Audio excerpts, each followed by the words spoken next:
We live? Yes, we're live. We are finally live. Alrighty. Okay. So, um, I'm just gonna say this out of the gate. Before the end of this, I will be sweating. It is, it is insane. It's triple digits outside because it's Texas. There's only a few states where it's worse. Um, and So I have a towel in here. So if you see me dabbing my forehead, it's hot in the booth. Normally, when I've been recording, I've been having the door open. I'm dying. I'm dying. And my AC is basically useless. Hey, how's it going? SDMN fanboys? Does SDMN stand for something? Hope it's nothing terrible. Hey, what's up? Normally, the people, normally there's like a couple minutes before people even show up, but you guys are actually pretty early. I am not. I am super late. Get this. I am late. I actually had. Hello. Hey, how's it going? I had a pretty crazy day. Didn't get a lot of sleep last night. Was working on thumbnails, and art and editing videos. And so I was up until like 6:30 in the morning, and which was fine to me because I was like, I haven't gotten any work, almost no work at all for voiceover this week, which was kind of concerning. But normally, the first couple weeks are normally pretty, hit or miss. The last couple weeks of a month are normally like packed. And then I was like, all right, I'll just take a long nap when I get home. And then when I woke up today, I just had a flood of messages and requests and gigs and people requesting quotes and all this kind of stuff. So, so if you see bags under my eyes, that's why. All right. Today I want to talk about, it's probably just because this is a slower period of the month, of the year, and at the beginning of the week, it can kind of sort of be, up in the air. Don't worry too much, but that's why it's one of the reasons I definitely say, you should have profiles on, you should have free profiles on basically every single website that you can, as long as it's a website that you're going to remember. And you have bookmarked and stuff like that, and you're actually going to be able to check it on a regular basis. But only focus your energy on like 5 websites. And then, if you're not getting anything on those 5, you can go and check on those other websites. But anyway, first, I want to talk about, someone was requesting that I front load my Let's Play channel in these videos. I don't like plugging stuff. I don't like promoting myself. I don't like plugging any of the things that I do. But I will say this, if you guys are curious how bad my dyslexia is, go watch those videos, because anytime there's subtitles or anything like that and they don't give me enough time, it's hilariously bad. But anyway, okay, so today's theme, sweating like a black preacher in here. Whew. Wow. All right, today's theme is or it's Southern Baptist preacher. I don't know why I was so specific. Today's theme is going to be somewhat political. I don't like talking about politics on this channel just because we get enough of that literally everywhere else, and I don't want to add to it. However, there is one topic of where this has bled over into voiceover, and I think it actually is a really, really important conversation to have. Hence the title of this video. If it actually, showed up, I never know what it looks like on y'all's end on the live streams. But anyway, so I want to talk about issues that people are having with voice actors who are not of a particular race voicing that particular race. And as far as I'm concerned, for the most part, I don't think it's that big of a deal. unless it was, unless there was someone who was actually being discriminated against. Like they auditioned, they did an amazing job, and instead there was nepotism and they threw in someone who didn't even fit the role. Then it's like a serious problem. But the reason I think it's an important topic to cover is because if it goes too far, it's going to affect everyone. And there's lots of people who I really feel, even though they don't technically fit they're not racially equivalent or whatever it is, they do an amazing job, and I don't want them to lose the credibility of that role that they did or lose the job of doing that role. For example, the God of War series, Kratos is like a Greek character, but all the guys who voiced him have all been, black, and they fit the role. It's all about fitting the role. It's not about, the race or whatever of the person voicing them. It's about who did the best performance. It's voice acting. If it's all based on what you look like, then it would all just be acting or vlogging. They do an amazing job, and I don't want either of those voice actors. Their name slips me. I actually think I have one of them pulled up right now. I think this is him. I don't remember. I don't want to say it if it's not him, so I'm just gonna skip it. But you can go look it up. Either one of those guys, the newest God of War, and then basically all the other ones before then, were voiced by people who weren't Greek or who weren't of that area. And it's really, really stupid and silly to say that they shouldn't be allowed to voice the character. They won the audition. They did the best job. People love it. They should continue to do that role. Just think about the old 90s cartoon shows like Shredder from the old 90s cartoon show. It was the dad or Uncle Phil from Fresh Prince of Bel-Air who did that voice. The character is not, I think the character is the character looks white, but I think he's supposed to be, Japanese. The voice actor wasn't, but he still did an amazing job. No one cared. No one cared then. I think the only reason it's a big deal now is because more people are able to see behind the curtain, see behind the microphone, and know who it is who's actually voicing these roles. There are some times when it obviously is a big deal, when it obviously is, like, for example, if it's like a historical figure, if it's, like Martin Luther King. I would never, ever want someone white to do a Martin Luther King. It would never be right. But if it's just like a cartoon, it really shouldn't be that big a deal. Oh, take care of that later. But I want to know what you guys think. I've been surprised how many people stopped by and then just left, and then just or just didn't respond. Maybe people are waiting more. It's so hot. It's so hot in Texas. I'm dying. I also did a survey, which I will go over those numbers of what people thought. A survey on this topic. And I will go over those numbers in a second. But how is it going, Tim? Love your video, man. Oh, thank you. Random Guerrero? Am I saying that? Guerrero? How do you say your name? Spell it phonetically. I'm just sweating so much.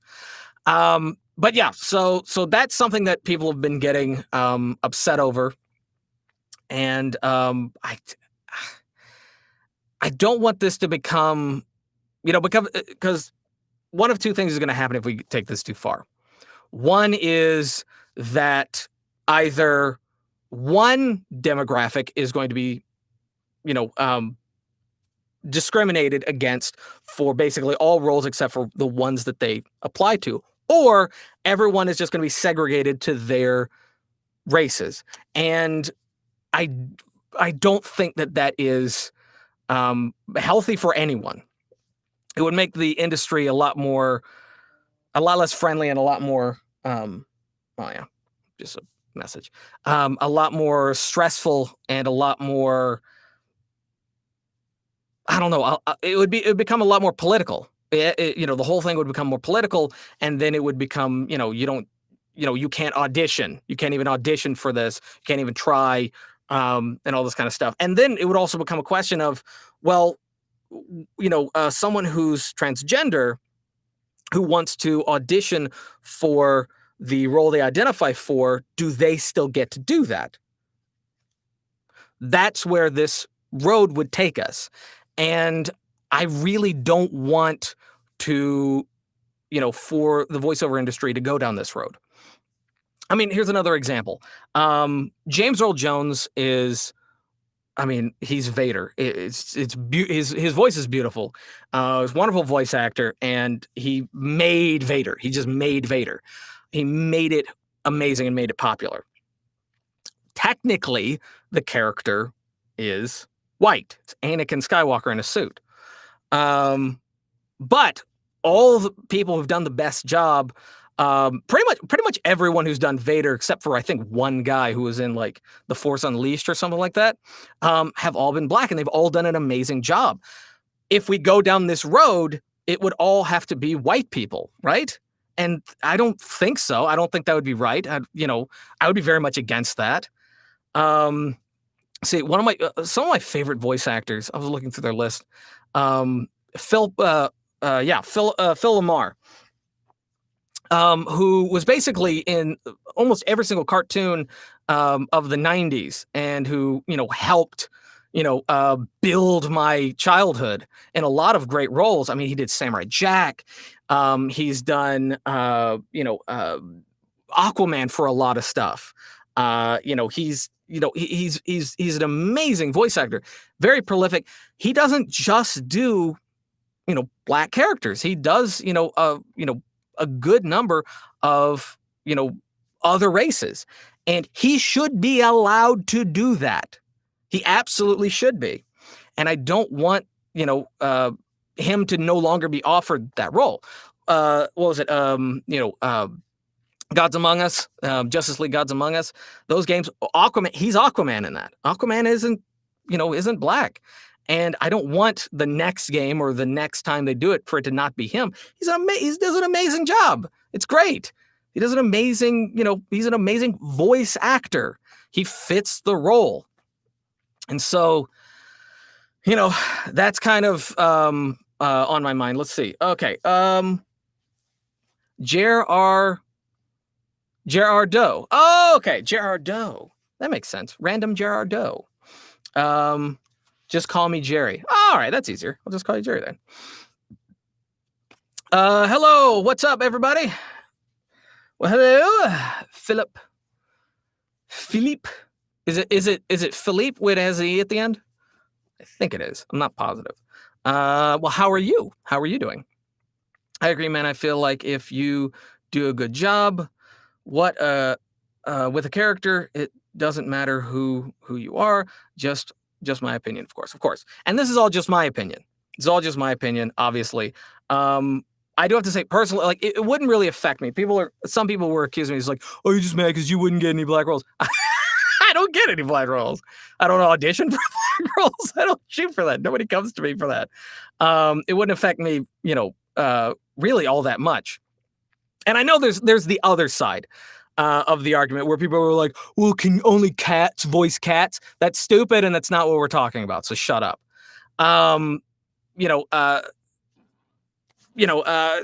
People have come to me wanting me to do, black characters, and I often, turn it down.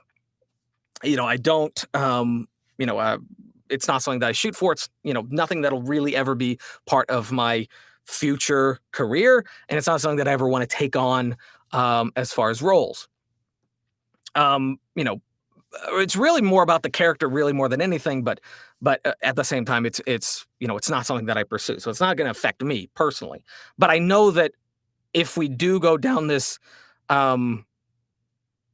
Spanish Inquisition level approach that a lot of people have been kind of gearing towards, it's going to have some negative effects. And I don't want people going into voiceover going, oh, I don't want to step on people's toes.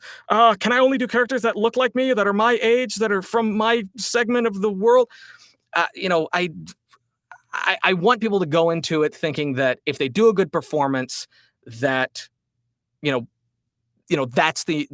that's what's to expect. They should do a good performance, and that audition gets them the job. That's really what it should be.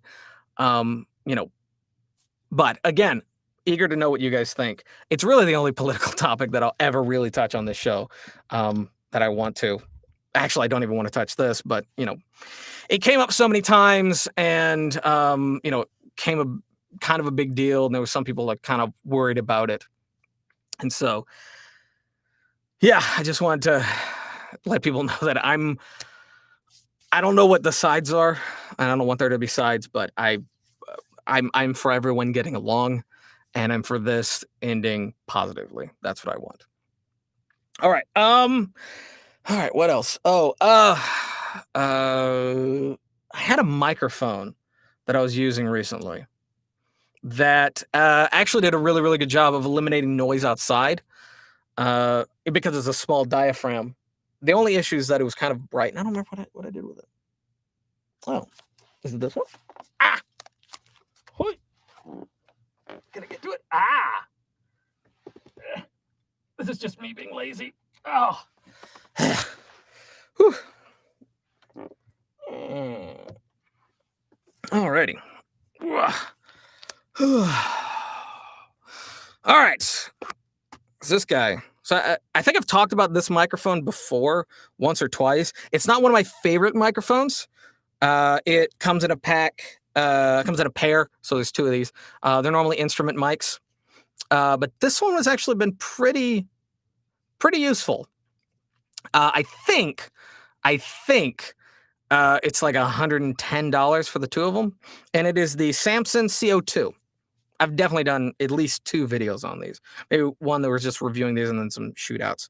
But I was actually having some trouble recently because my the apartment owners have been adding new layers of just random crap to the sides of the apartments, and literally this wall, just past this wall, is the outside. And so every now and then I was like, I'm just hearing for hours. And so, I was tinkering with different microphones, and this one seemed to work the best when it came to outside noise. Also, hearing the least amount of room noise. So the reason I'm bringing this up, because there was a lot of people that had emailed me saying that they didn't have enough money for treatment, but they had enough money to buy a microphone, which doesn't make any sense. Because it is like, we just wasted money on a microphone. You need to spend more money on the treatment than microphone. Basically, for every $100 you spend on a microphone or and interface, you need to spend $200 on treatment. It's not perfect 1-to-1 or a perfect rule of thumb, but it's pretty close. But if you are wanting to get into voiceover, you don't have a perfect space, you might want to go with a small diaphragm. So I just wanted to put that out there for you guys right there. Okay. When do I usually stream? Every other Saturday. I try to do it at 5:00 Eastern Standard, but today I was pretty busy answering emails and messages and trying to send quotes to people. And I was actually hoping that it would cool off in the apartment, but still hasn't. I have the AC just cranked all the way, and I am still dying. So usually that's what it is. Every Saturday,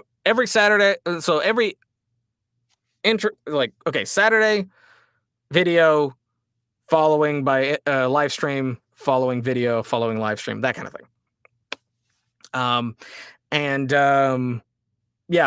was actually going to try to upload both a video and do a live stream this Saturday, but I lost my hard drive that had all my footage on it, and so I hope I can find it by the end of today, but we'll see.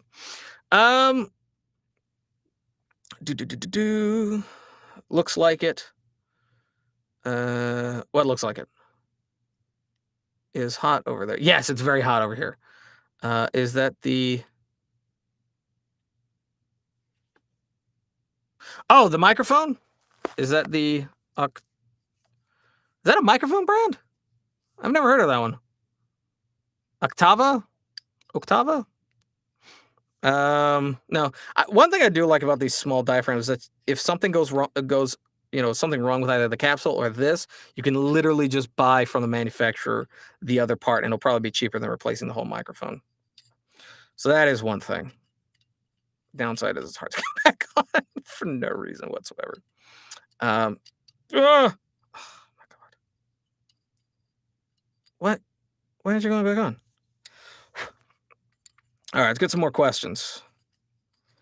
Some people were wanting me to try Voice Bunny again, get back on Voice Bunny and do a review considering the website had changed. And I have been getting back on Voice Bunny, and I have been, trying it again. They kind of email me and message me to... Well, okay. So one thing that I'm noticing about Voice Bunny that I don't like is the fact that they will email you at all hours. Of course, their office and most of their work is in the UK. So they work on UK hours, which could mean that you are probably asleep at the time when they're doing most of their auditioning. But they will send you notices via email, and you get a whole bunch in the messages sent to you. And you're only given less than 30 minutes to respond. And I'll wake up and I'll see tons of Voice Bunny messages, and I will go to the website and they're all gone. So that is one thing that I'm not liking. So you really need to kind of, you got to be active and probably rearrange your schedule if you're trying to focus on Voice Bunny. Also, they don't pay very well. Hey there. What's up? What's up, brother? How are you? I am good. I'm just hot. You can probably see that. I've already apologized for that, and I've been wiping myself off. Yeah, we were just talking about small diaphragms, Voice Bunny. Should people of different races voice characters of opposite races? And we were also talking about... What else were we talking about? Oh. No, I don't remember what else we were talking about. Oh, how the beginning of this month is kind of slow as far as voiceover work, especially on Fiverr. It's going to kind of start out and kind of be kind of slow. And that's just something to expect. You're going to get those slow weeks. And what do you do during that period? Number one, reevaluate your demos. Number two, make sure that your... I am so sorry. Make sure that your resume is up to date. That's something you can always be doing when you're not doing stuff. Living the dream and sweating like a hog in the booth too. Yeah. It's just that time of year. Just that time of year to start sweating. It's just going to happen.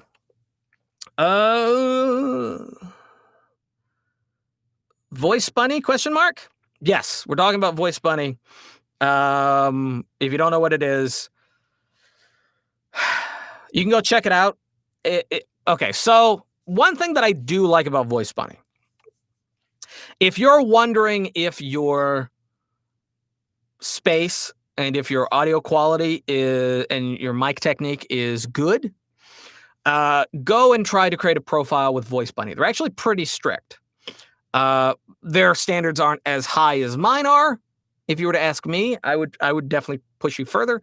But they will, they will actually tell you, they'll give you a script to read that everyone reads. You'll send them the file. They'll evaluate it and tell you whether or not you meet their standards to be on their website, which it is a good thing. I actually do think that is a good thing because it's an easy and free way for people to go and find out, where they meet up. What is it? Is that me? I think it's a chair. Checking in, Tim. Well, hello. How are you? Evil bunny. Evil bunny. It's the voice bunny who will rule the empire. Yeah. Yes. You know, voice bunny is notorious. Is that your Sennheiser MKH416? Sten uh starting today? Starting today. Well, this is my MKH416. This is my workhorse mic. It's my favorite. It's my booth mic. I have like a whole bunch of like smaller mics that I normally have out there when I do videos, let's plays, um, other kinds of live streams, reviews. Staring. Okay, yeah, that's the one. Um, sorry, I got like an eyelash in my eye, but yeah, this is my favorite microphone. You know, I think it'll last much longer than my mixer will. I think, you know, it'll still be, you know, running pretty good long after that mixer is dead. But here's hoping, because it is the most expensive thing I've ever bought. That's not true. It's pretty close, but it's not true. Okay. So here is the definitive question. All right. Lay it on me. I'm ready for definitive questions. I'm guessing after this question we'll be done. Is that what you're saying? We dead and gone? Lots of water. There's a lot of water. Well, where's your question? Oh, okay. What happened to my favorite 87.5R? Oh, that's outside. That's you know, that's by the desk. I basically leave the 87.5R attached to the desk on the arm booms, I guess, at all times, because those are the ones that I'm going to be using out there. They're smaller shotgun mics, so they work kind of like halfway between this guy and this guy. So a little directional, but at the same time, a little bit more, smaller cardioid range. So I still have it. It's still out there. I just use it, you know, for all the other things. This is what I use when I get paid. Okay, I can't do any room treatment because I am renting. Okay. Wait, what do you mean? Doesn't make any sense. Okay. As in, you can't hang stuff up on your wall? Is that what you're saying?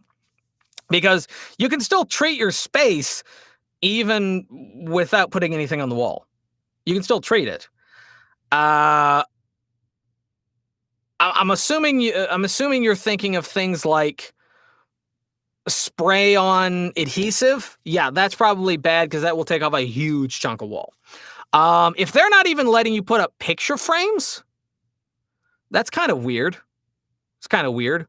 You can get those plastic hooks that has like that adhesive that you pull and it'll just slide right off the wall and doesn't leave any kind of residue, and then make really, really light bass traps and hang those up.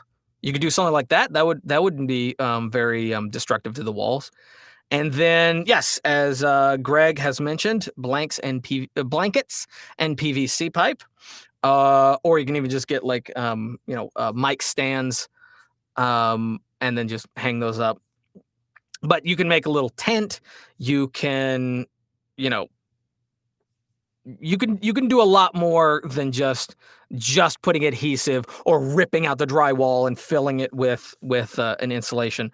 You can do a lot more. You can do a lot more than that. It's not the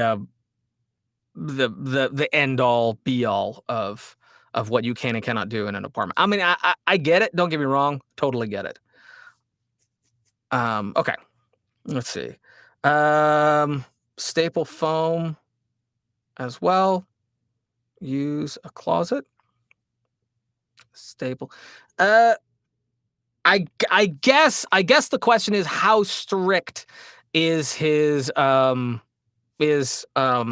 Philippe, which I'm assuming it's Philippe. How strict your contract is. If they're not even letting you put pinpricks into the, like a single small hole pinprick into the wall, that's pretty strict. And you moved into the wrong apartment complex, because everybody has pictures of their grandma and their mother, and they would like to hang them. And if they're not letting you do that, though, that's just tyranny.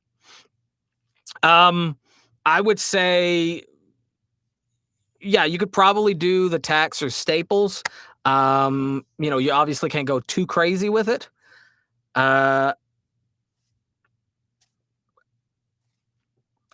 Without knowing more about your particular situation, I don't know how much more advice I can give. But yeah, you can do the blanket thing, and you can use I don't know what those are called. I had some around here, but those plastic hooks that have the stretch adhesive that just comes off thing. I don't know what those are. If anybody knows, leave that in the comments somewhere. But you could probably do that. Do you have a stream schedule, Tim? No, I do not. I wish I did. I absolutely wish I did. Life is crazy. I'm often leaving the house, driving my roommate to work, and then coming back, and then so many ways I don't really get to really work in my office until I'm back, and so it kind of depends on when he has to be at work, and that depends on what time I come back, because it's like an hour round trip.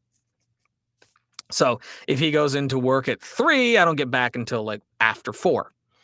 So, and then if I have a lot of emails or a lot of messages, it takes a while before I can actually start recording. But it seems like 5 o'clock, 5-ish, so between 5 and 5:30, or 4:30 and 5:30 is kind of the sweet spot. So this will probably go a couple more rounds like this, and then if this seems pretty consistent, then I'll probably make a post about that, post that somewhere.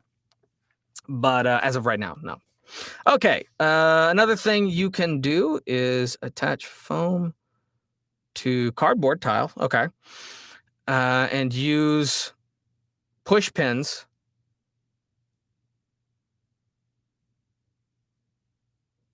Could you just use the push pins on the foam?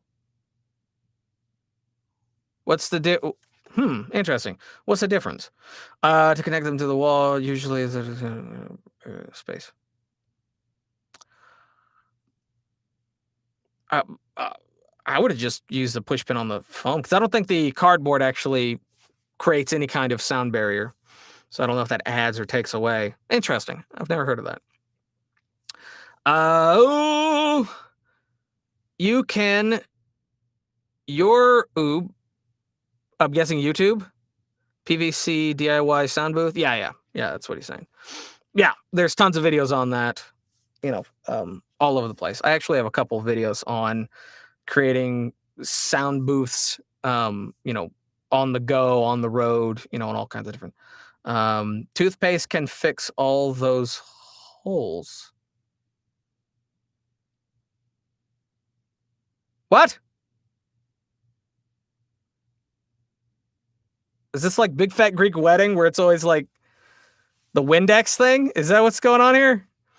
I mean, I don't have anything to command adhesive. There it is.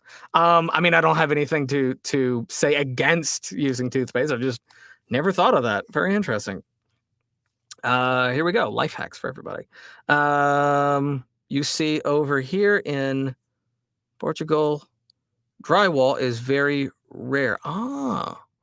Usually we have cement. Wow. Okay. That changes a lot.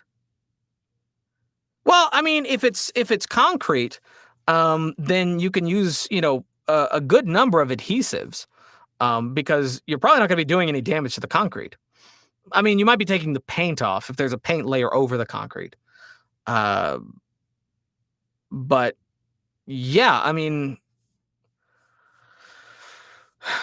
it doesn't really change a lot of the advice that we've already given you. I mean, you could still use the command adhesive. You could still put up PVC walls. You still got some options. But if you're still concerned and you still don't think that you can, I would say definitely creating a PVC tent that's big enough for you and your microphone, and go with a small diaphragm like this, or a dynamic microphone. Those are probably your best options. And then definitely make sure to put carpet down. Okay, just dropped in and say hi. Hello there. Cheers. Ching. Here's a question. Bud. Well, thank you. Many of us, large diaphragm condenser microphones. Many of us use large diaphragm condenser microphones. Why the boom when in a booth?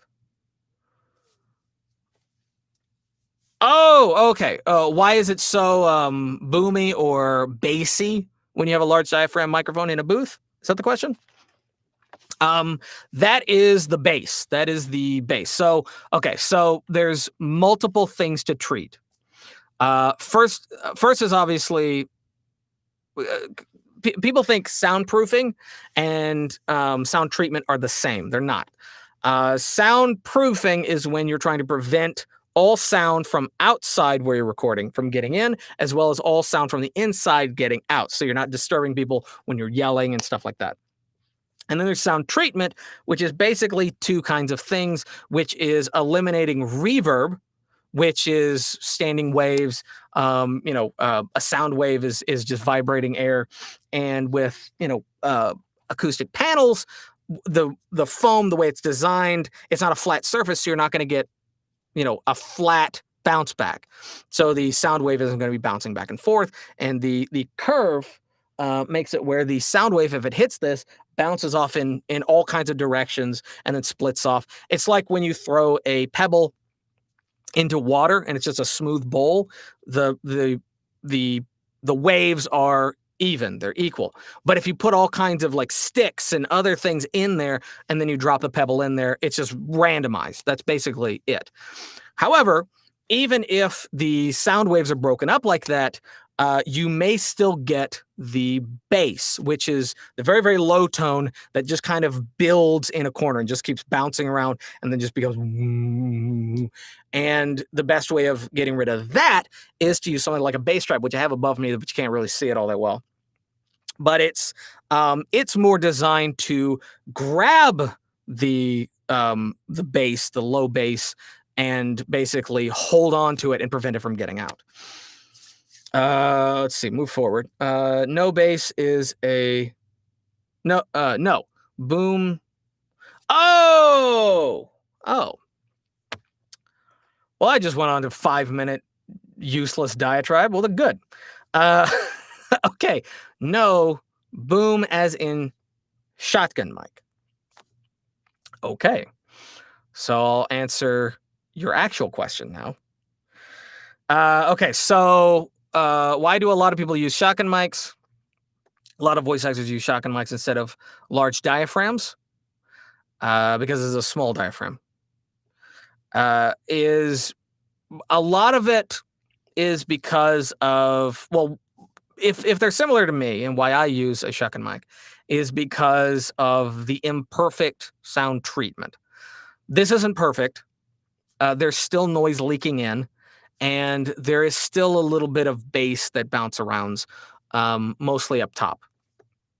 Because this is a shotgun mic and it's directional, it's pointing at me, it's not picking up as much off to the side and directly behind it. So it gives me more flexibility and gives me more opportunities to record without having interference or without having too much noise leak in. That is one of the reasons. Another reason is because it's a much more versatile microphone. It has a way better proximity effect, and it's easier to aim it at different parts of your either chest or nasal cavity and get different sounds with just slight changes. For example, when I do an older character or an older person, I aim it much lower to the chest, not getting really any, all too much nasally sound.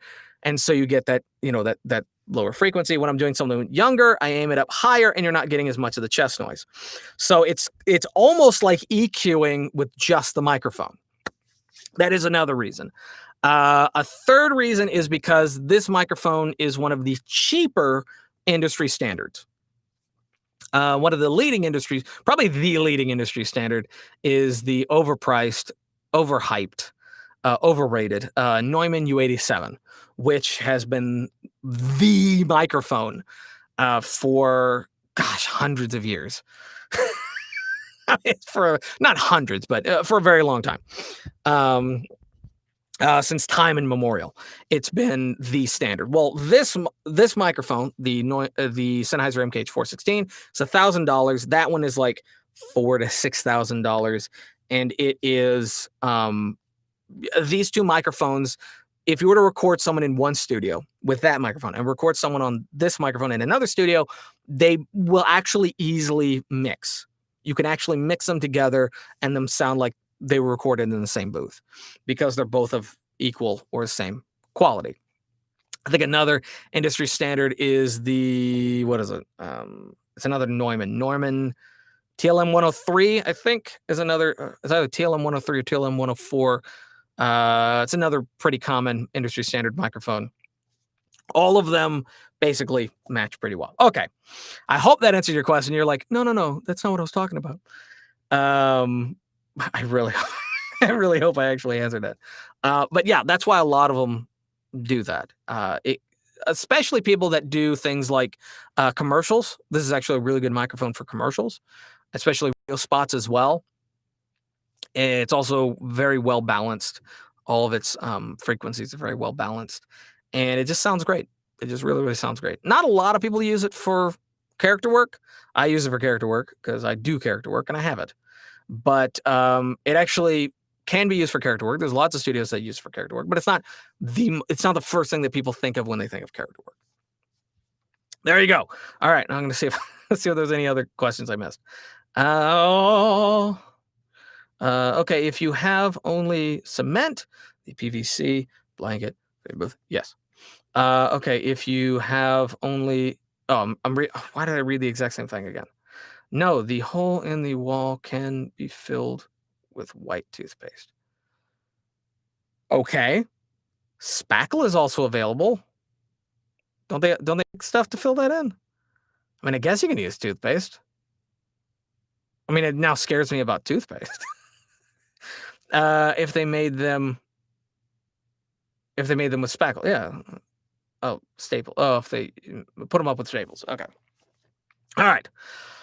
PVC frame page seems like a great idea. It is. Definitely suggest going with it. Thanks for suggestions. You're welcome. Yes, it's a life hack. LOL. No boom mic. I was always curious. I've been using a large diaphragm for years. Good answer though. Okay. Oh yeah, there's no reason to not use a large diaphragm. Other than the fact that it's more sensitive. If you're in a space that's not treated all that well, it's going to pick up the room noise, reverb, and outside noise more than a shotgun mic will. So, it's totally fine. There's, as far as like your voice on it, it's probably going to sound the same, but it really just comes down to how well the space is treated. So that's really the focus on that one. So, oh,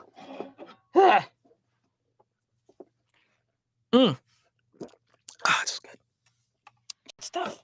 It's the good stuff. All right. I want to go over this. What time is it? Where are we? Oh, we're not even an hour. We're good. Ask any more questions down below. We'll be here for a little while. I think normally these have been going on for an hour and a half, and that feels right. Feels like I get to enough people's questions. All right, so going back to, and this will be the last time I touch this topic, just because that was just one of the things on my mind. I want to make sure I did it thoroughly, and then hopefully, never touch this again. Okay, so on the survey that I posted, in regards to segregating voice actors based on their race, I did a survey. I didn't get that many. It was a good number of people took the survey. I would have preferred a way more than I got, though, just because it would have been a better sample size. But I think we got enough to um, go over some of the things. People, basically, what I'm getting from the survey that I did and the statistics that I was able to gather is that most people generally don't care. The majority of it really seems that people are kind of. It really doesn't matter. It kind of depends on the role. Now, that isn't to say that there aren't people that are very, very vocal about people staying in their lane. The first question was, should white voice actors be allowed to voice non-white characters? And 35% said yes, 24% said no, and 41% said it depends on the role and context. And that's basically the same for the should black voice actors voice non-black characters. It's basically exactly the same. And I would agree that it really doesn't matter and that it really depends on the context. And if you look at all these voice actors who voiced characters outside of their race, that's exactly what you see. You see, when you look at the characters and the context and their performance, it really doesn't matter who's voicing it. And then we go down to if a character is mixed race, half white, half black, who should voice the character? 18% said black voice actors only. 12% said white voice actors only, or black voice actors and then white voice actors. Sorry, I'm reading this wrong. 18% said black voice actors. 12% said black or white. 71% said any race, it depends on the performance of the audition. And again, that's what we're saying all the way down the board. And I really appreciate for those who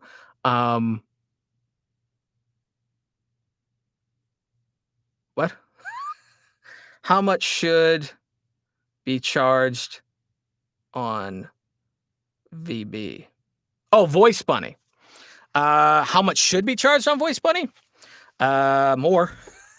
I would say okay, so if Voice Bunny added probably another 25 to 50%, to what the roles are already being offered, if they increase 25 to 50%, I think they'd be closer to what everyone else is offering and everyone else is charging.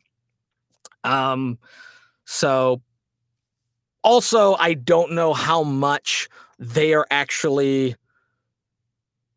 getting on their end. I don't know how much they're getting on their end, which, by the way, there's a huge, people have said that they don't like websites taking a cut of you getting the role. But if you get an agent, they do the exact same thing, and they often take a whole lot more.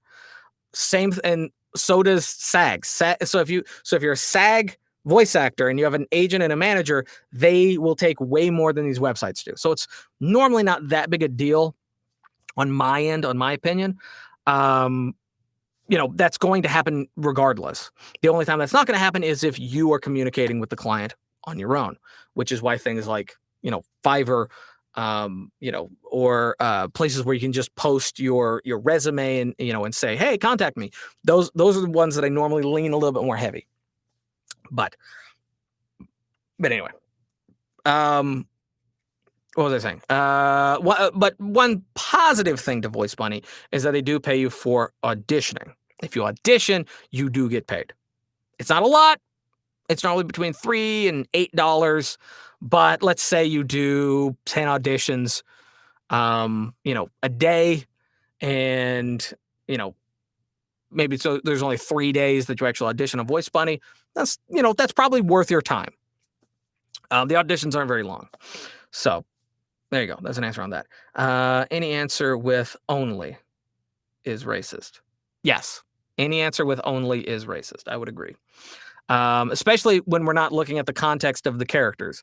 So that was the point of the survey, is that it doesn't say who the characters are. And I don't show any pictures. I don't show anybody, and that's the whole point, is that when you're just thinking about it as race and you're, it's just a complete vacuum and you're eliminating all other factors, you're not seeing the big picture. What's his name? There was a guy that I really wanted to bring up because he's a perfect example of what we're talking about. Where are you? Oh, here he is. Oh, he's another one of my favorites. I know I have a lot of favorite voice actors that I can't remember the names of. I'm terrible about that. I whip myself every night because of it. Okay. Kevin Michael Richardson. Is one of my favorite voice actors, just because he is so versatile and he does so many crazy voices. He voices a lot of non-black characters.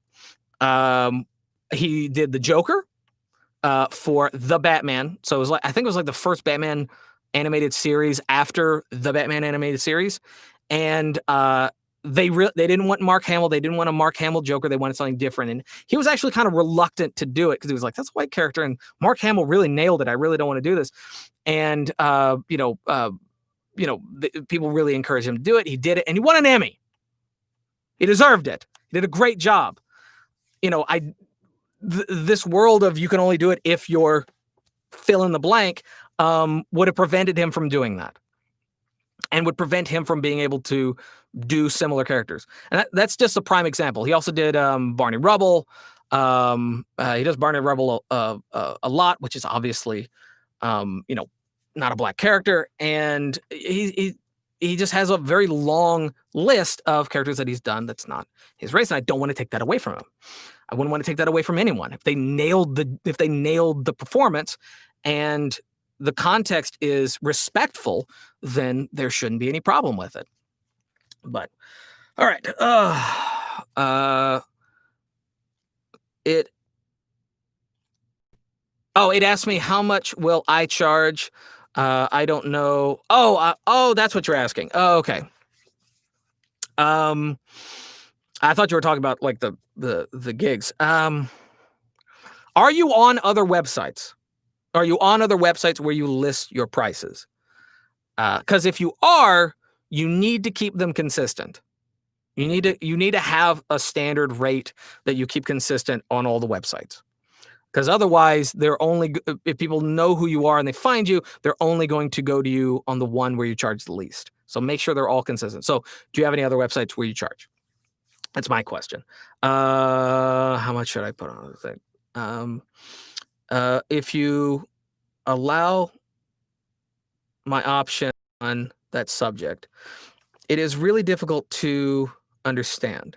I have not seen any voice role described as darker or lighter skin. Interesting.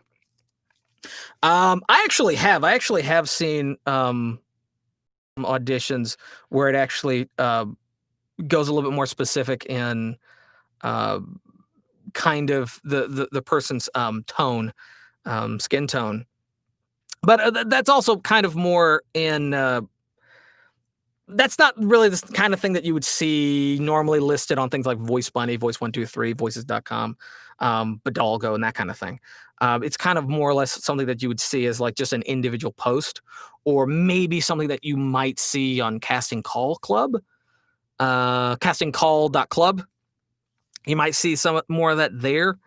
But I would agree, yes, that it's very uncommon. It's uncommon.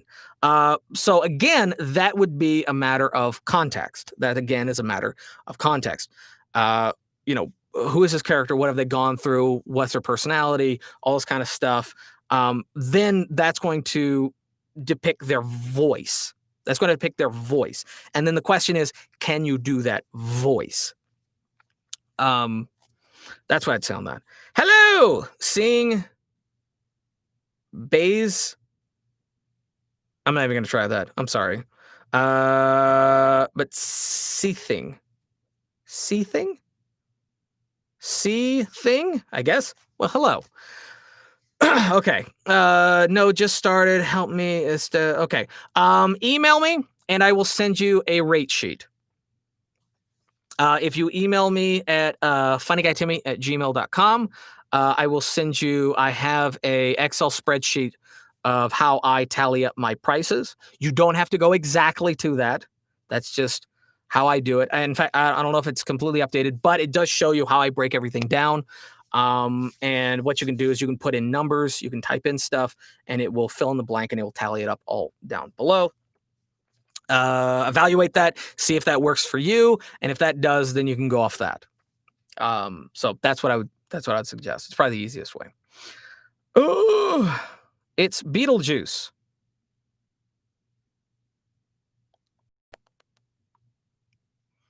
I don't know what we're talking about. I don't know what to do. I have finished projects for ACX already. ACX is a little bit different.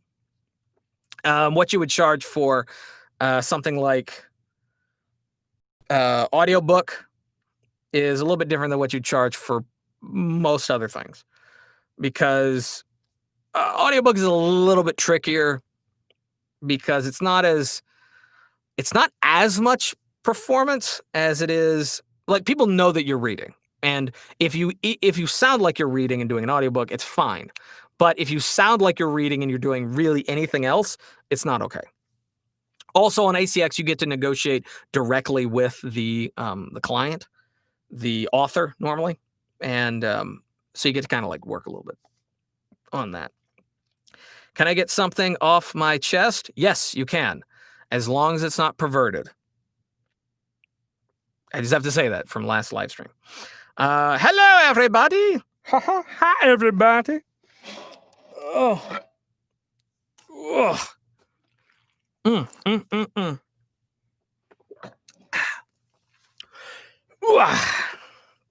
All right. I'm gonna go down the. Oh, okay. Okay.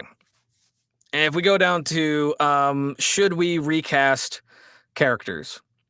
That was another question that I had. And again, the majority said by 41%, only if, like, should we recast characters that are voiced by one race and are actually a different race? And 41% said only if the character or story would be better, if it would improve the story.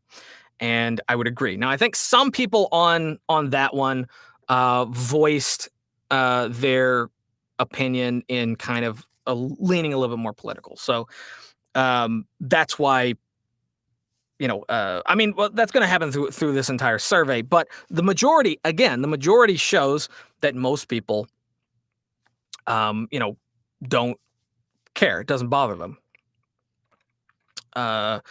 What'd you get off your chest? Beetlejuice is the email I sent.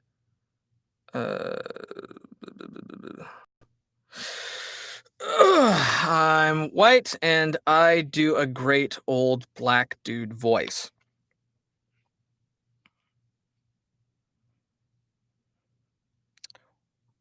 Don't lead with that. I wouldn't lead with that. I would. I don't. First of all, I don't see a lot of auditions where that would be. I don't see a lot of auditions for that. You could put it in your character. Again, it depends on if it's done with respect. So, that depends.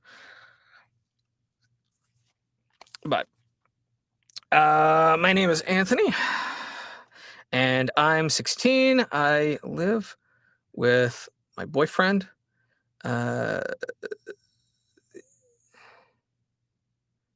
He's 18. I suffer from anxiety and paranoia, and I twitch or suffer almost every seconds. Have been.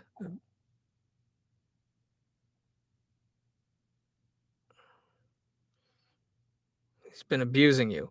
Call the cops. Call the police. Call whoever. There's a hotline. There's always a hotline for this kind of stuff. Absolutely, call somebody.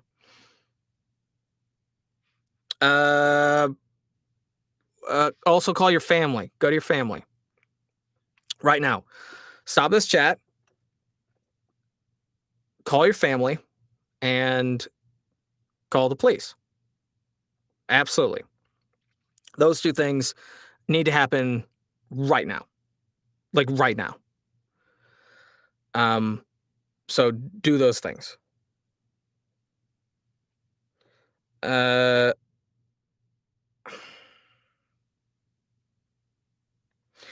Okay.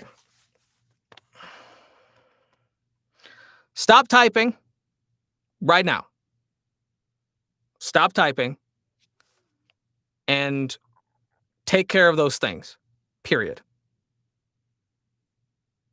Call those two people. Family, police. If this is real, family, police.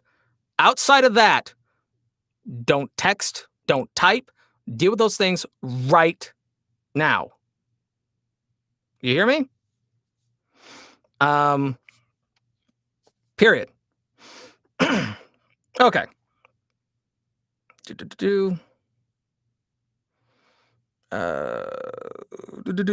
It's just one. Oh, it's just the one voice on the black dude voice. All right. I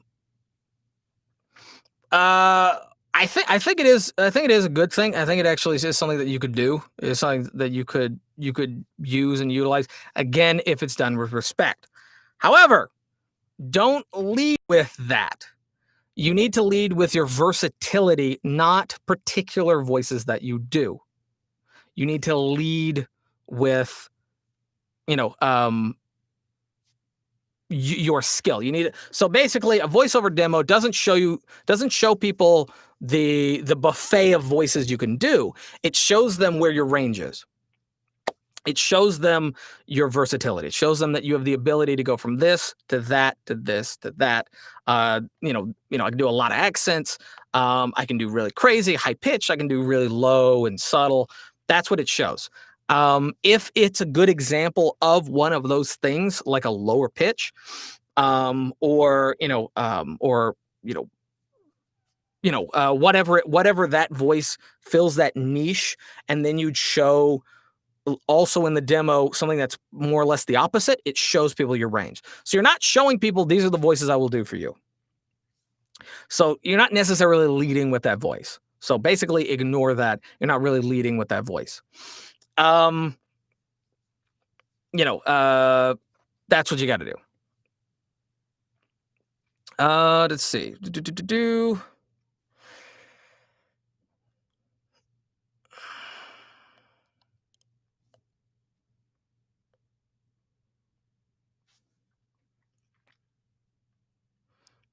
I don't know if this person is real.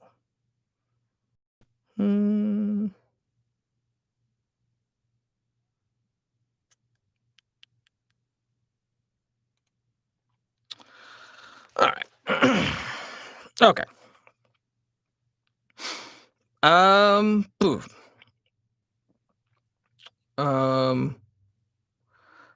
Shoot, I forgot we were going to talk tech. You still want to do another stream? Sorry. Let me read this again. I just forgot what I was reading as I was reading. Shoot, I forgot we were going to talk tech. We're always talking tech. Just ask the question. It's all good. You still want to do another stream? Yes. If just let me know, and at any point, all good. PM private message. A lot of this should have been in private message. I don't know if I should ever eliminate. I never want to eliminate live chat because that's the point of this. I want to talk shop how you use compression. Oh, right. I mean, I can do that. I can kind of go over it right now, but if you're wanting more the nitty gritty details of what I do or my settings, that's gonna be a completely different video. As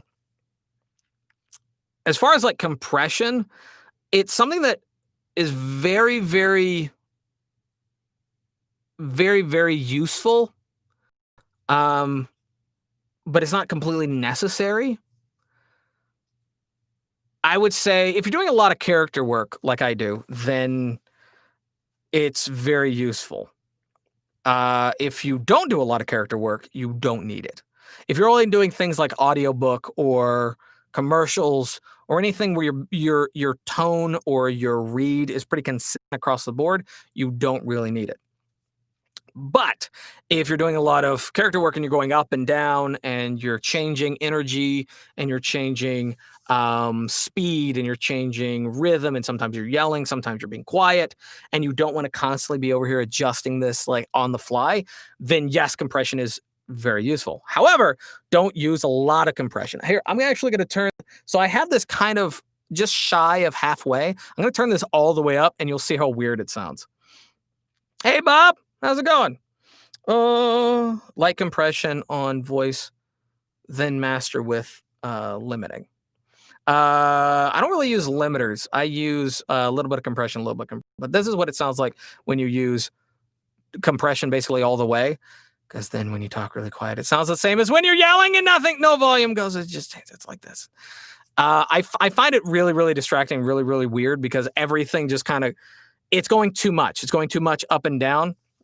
It's a little too even on literally every single syllable, and even when I'm quiet and even when I'm whispering.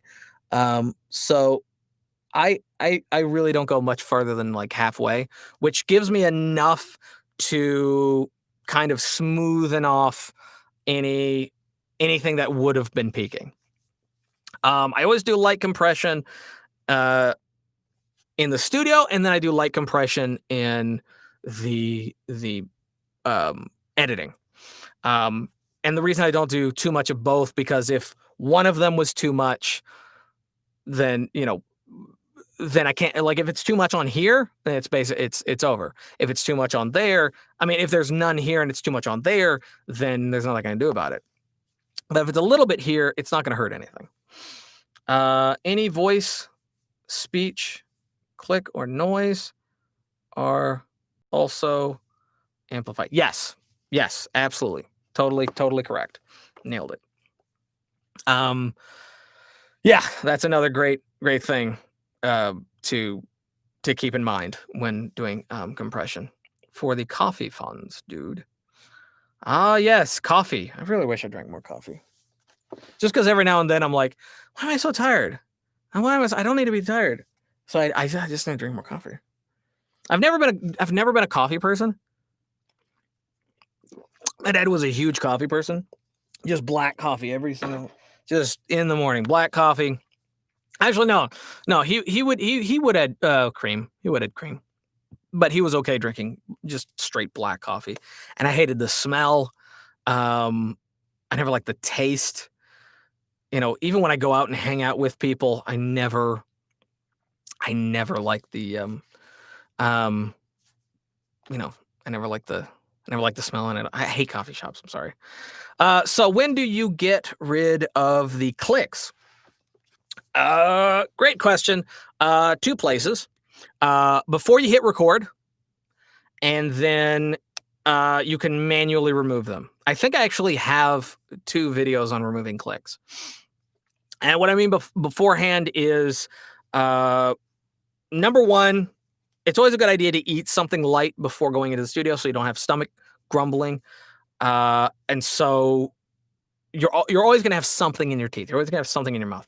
One food item, I don't know many, but I know there's one that kind of helps get rid of the saliva, or the sugary salty, is kind of green apple.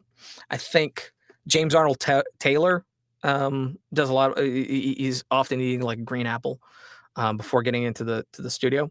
I often brush my teeth before getting into the studio, and I also often keep gum. This is my favorite kind of gum, but I couldn't find my favorite one. But yeah, so when I'll be like, I'm in the studio, I'm ready to record, but I'm reading over the script a couple times, or I'm reading the instructions, I'll be chewing gum. And then that'll kind of help get rid of the salty or sugariness, because there's no sugar Yeah, make sure no sugar, just spearmint or peppermint, or spearmint is probably better. And then when you get in, hit record, you're going to be eliminating the mouth clicks. You're not going to have nearly as many. Also, if you're listening to yourself, if you're monitoring yourself, you'll be able to hear the mouth noise. So you'll be able to do another take without it. You'll be able to do another take, swish some water around in your mouth, do another one, and then you'll be good to go. And I actually, so every now and then, if I have like a really, really good take, but it has like one click or something like that, normally the click is either at the beginning or it's at the end. Sometimes it's at the middle when I take a breath, but normally it's at the beginning or end. And those are easy to cut and remove. I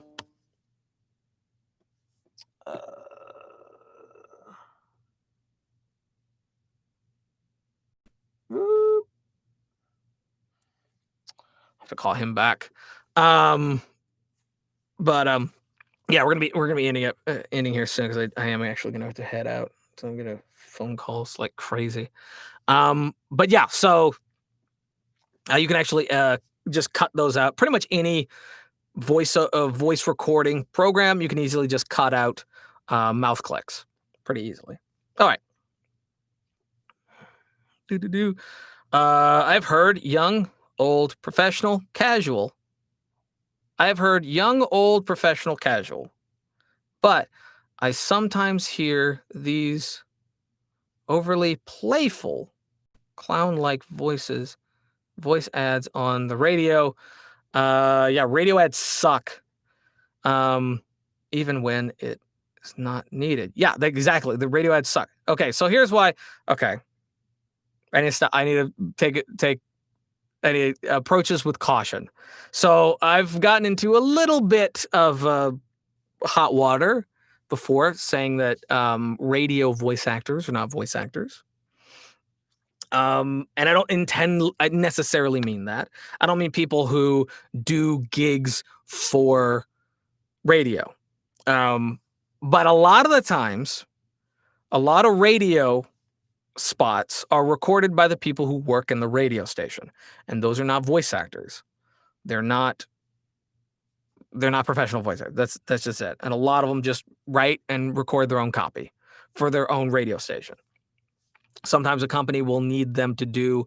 It's like, hey, we need it. It's like, hey, don't worry about. We'll just record it ourselves. We'll record it in house, and we'll just play it ourselves. It's totally fine. And a lot of the worst radio ads are because of that. Some of the better radio ads or radio spots are actually people that were when they outsourced to get professional voice actors.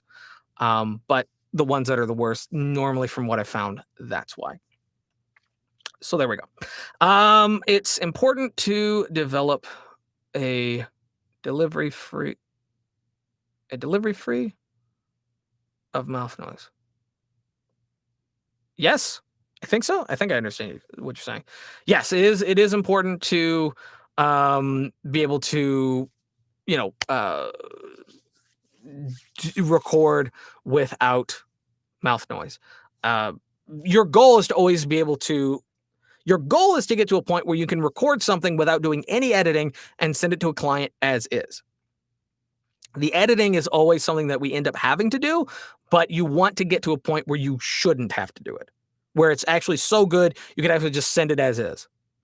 My studio is pretty close. Every now and then I can grab my phone, plug it up to my mixer, through the USB port, and then just record something into Twisted Wave into the microphone, and then leave, and then not have to fiddle with the computer. Don't even turn the computer on. And then while I'm leaving or on the road or whatever, not while I'm driving, but when I stop, then I can send something to somebody, or I can be texting it as I'm walking to the car. So that's a goal that you want to have. You want to actually be able to do that without any of this. Okay. No coffee is downright communist. Where's the comma supposed to be in this? Putting the comma in a different place changes all this. No, coffee is downright communist, or no coffee, comma, is downright communist. So I'll respond to that. Or tea.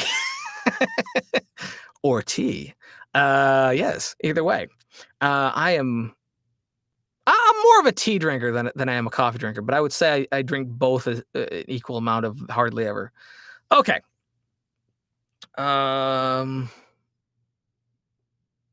Truecate. Oh, okay. On Audacity is really good for click. Yes, it's actually pretty good. I don't use it very often, just because I, I want to eliminate as many. I don't want to rely my entire career on using add-ons or suites. Basically, I just do 3 or 4 things. The rest of it is all manually deleting. I mean, there's normalize, noise cleanup, compression, and EQ. Those are the basic things that pretty much everyone uses. I try to stay away from adding on more things.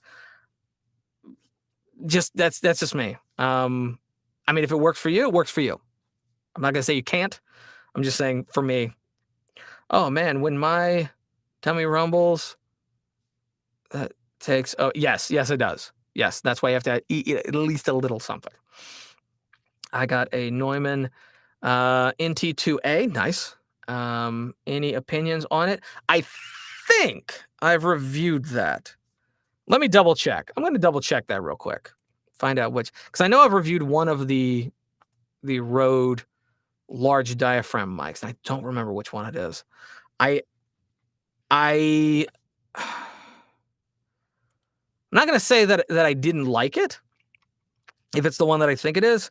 What I am going to say is that it was my favorite mic. I don't think it sounded the best on me, but I did review it, and it wasn't bad. Here we go. I'm going to pull up this.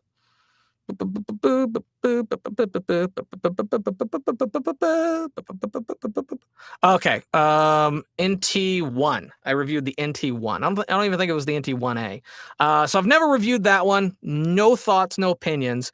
Rode, here's my general rule of thumb for Rode as a company. I like them.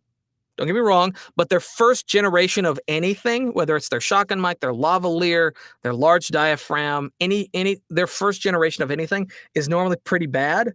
But the second or third generation is beautiful. So the first shotgun mic they rolled out was basically a white noise generator. As far as I was concerned, it was not great.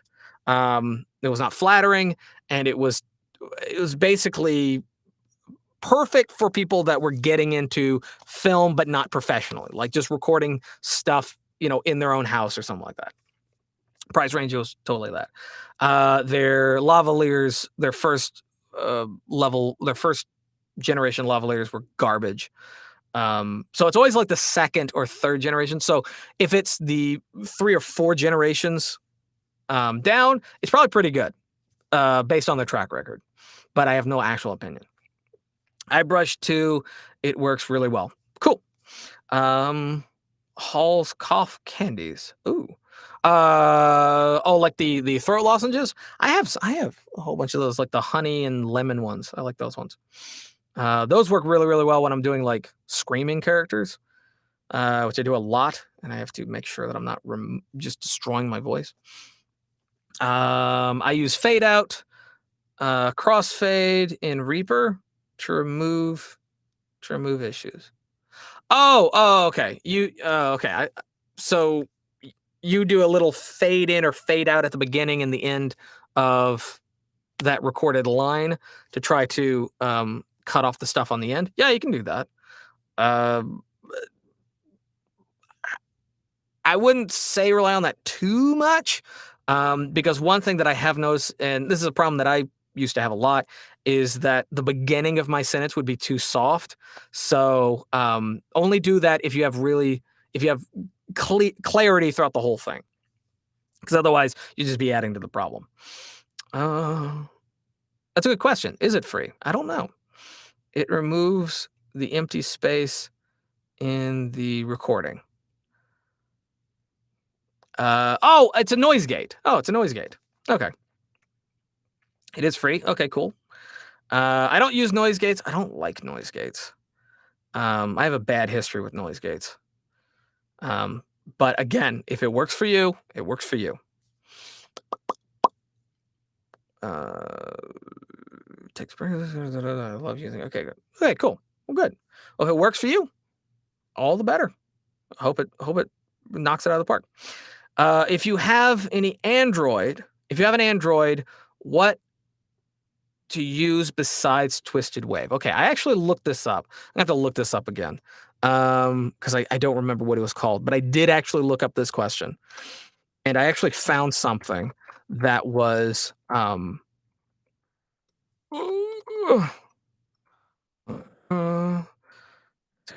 it again. Where is it? No. Is it still in here? I had actually found a Twisted Wave equivalent, and I had bookmarked it, but I cannot find it anymore. That is perplexing. And I don't remember what it was called, but it did work for Android, and I think it was also browser based, so you could use it online. I think there was a fee with it though. I'm scrolling trying to see if I can find it. I cannot. I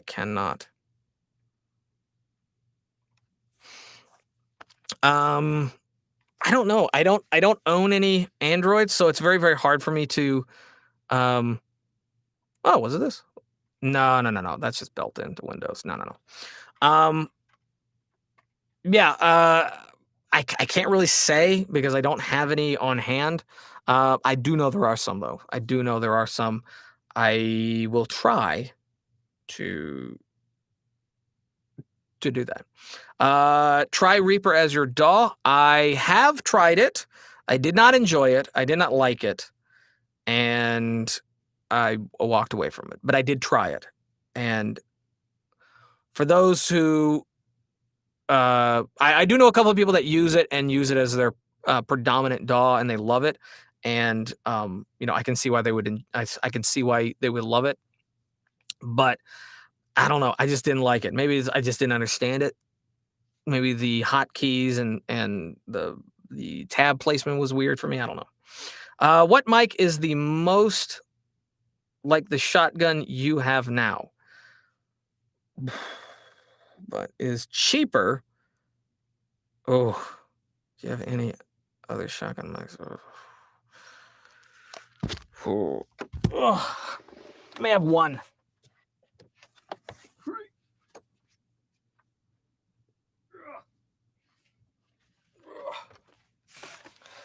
Like my red shorts. Yeah.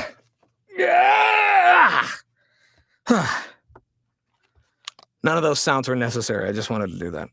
Okay, so the one that I think is the closest and seems to be the one that everyone seems to like is a microphone that I've been talking about a lot, and it is the Audio-Technica 87.5R. Now, it doesn't sound really like this. The only microphones that I know that sound the closest to this are the Blue Spark, which is I think is like $150 to $200 microphone. It sounded really, really close. The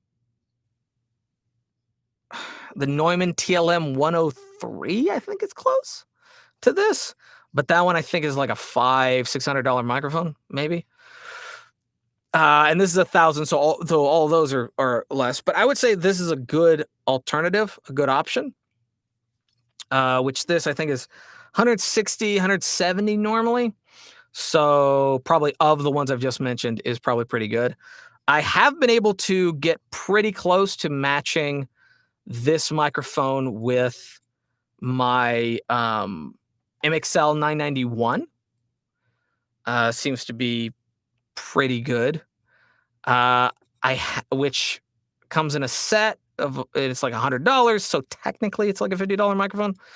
And then there is my what is it? ICDM,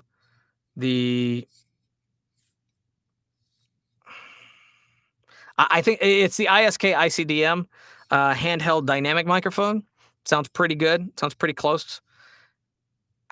And that one I think is like a 40 to $60 microphone. So there are some options. There aren't a lot, especially if you're trying to match this exactly.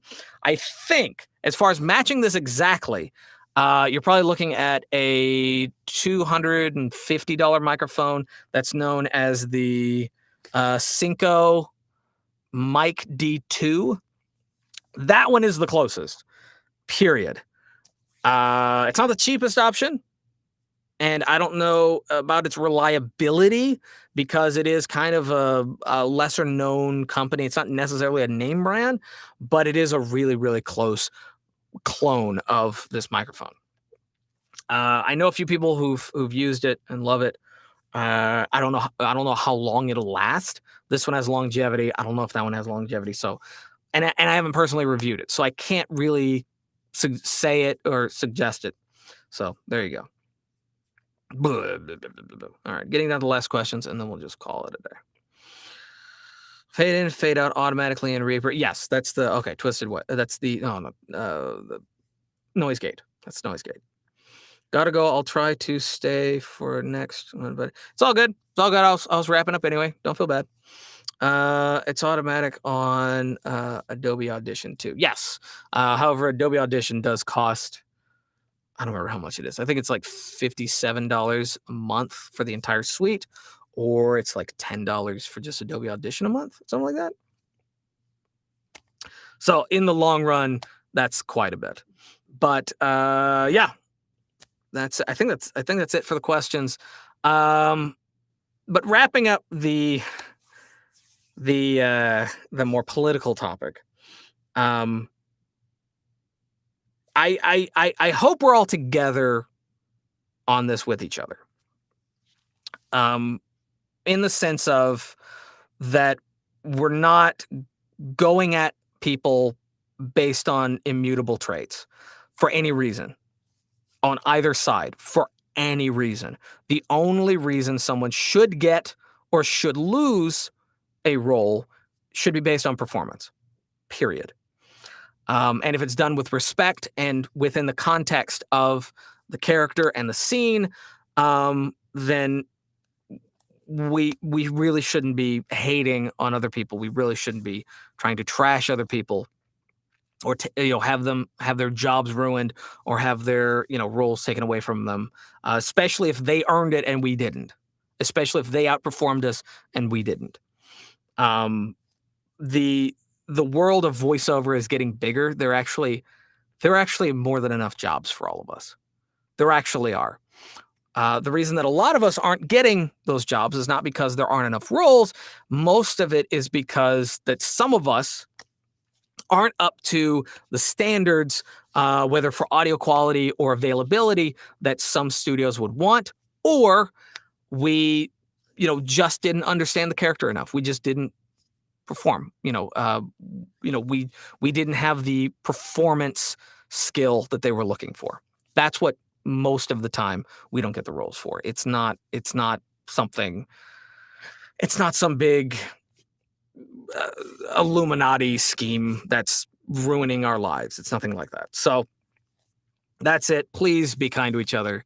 Please be nice. It's not that big a deal. That's it. That's pretty much it. That was the big topic of the day. And I really want to do this as a live stream because I didn't want to have to record a video about this, because I was like, if I record a video on that, I'm going to have to really write it down. But, I feel like these are a little bit more, organic. But anyway, so that's it. Thank you guys for watching.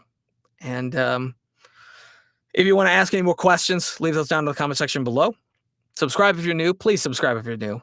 I think like 90% of people watching my videos are not subscribed, which blows my mind. I mean, that's a pretty big reach, but that's a lot of people. It's a lot of people not subscribed. And I would like to hit 10,000 by the end of the year. That'd be nice. It's not necessary. That'd be nice. Also, go check out the Let's Play channel if you guys want to just see me being me, having fun, and I mean, I actually do talk about voiceover a lot in there. It's actually kind of a way of me reviewing good and bad voiceover on that channel. So if that's something you're into, there you go. And if you guys have any other specific questions that are a little too personal for leaving in the comment section, you can email me at funnyguytimmy@gmail.com. I also offer coaching. That's down there. And so, yeah. So until next time, peace.